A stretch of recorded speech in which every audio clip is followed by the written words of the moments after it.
কুরবানির নেশাবের ক্ষেত্রে জমির হিসাব আসবে। কিসের হিসাব আসবে? জমির হিসাব।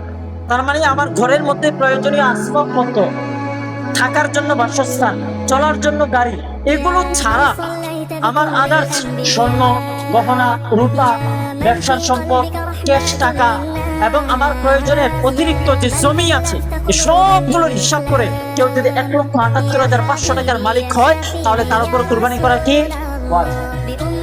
তাহলে কুরবানিটা ওয়াজিব হলো ব্যক্তির উপরে। কুরবানিটা ওয়াজিব কার উপরে? সবাই বলেন, কার উপরে? ব্যক্তির উপরে। নাকি পরিবারের উপরে কুরবানি ওয়াজিব? কিসের উপরে কুরবানি ওয়াজিব? ব্যক্তির উপরে কুরবানি ওয়াজিব।